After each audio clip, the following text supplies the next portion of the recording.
Скопје се дави во смог и загаденост. Додека не се гледа прст предоко од густата магла, нашата метропола повторно е меѓу најзагадените во Европа, според светскиот сервис за мерење на квалитетот на амбиенталниот воздух IQAir. Во утринските, а особено во вечерните часови, во воздухот што го вдишуваме, деновиве доминантни остануваат канцерогените PM2,5 честички, покажуваат мерните станици низ општините. Ова значи дека Скопје останува со иста диагноза. Град со нездрав воздух и исти симптоми кога чекорите низ него, оттежнато дишење, печење на очите и неможност за нормално функционирање на луѓето.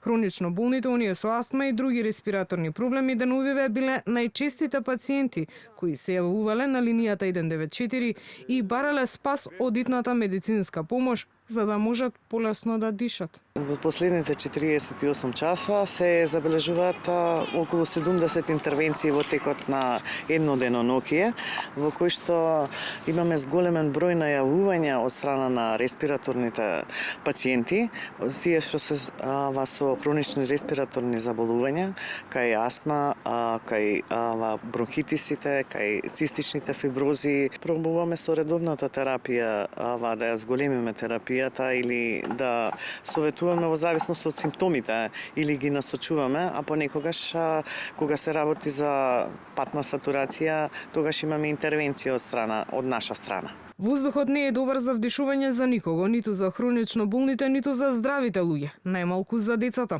велат докторите кои советуваат. Ако имате можност, барем викендите избегајте од главниот град и одете на планина.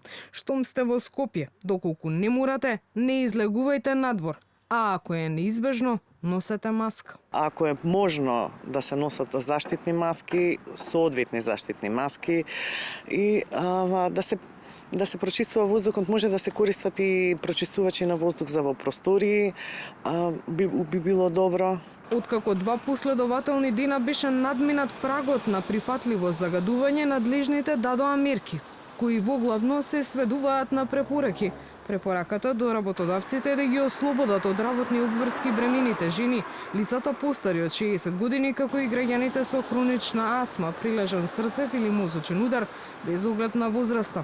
На отворено да се работи од 11 до 17 часот, а да се прават често вонредни инспекцијски надзори на инсталациите со А и Б интегрирана еколошка дозвола. Според временските прогнози, нема да задува посилен ветер за да го крене белиот, но отровен облак што го голта Скопје, за да го избрка од нашата котлина што го заробува загадениот воздух. Според синоптичарите, во вторник ќе има дожд, што барем привремено ќе не ослободи од маката со загадувањето.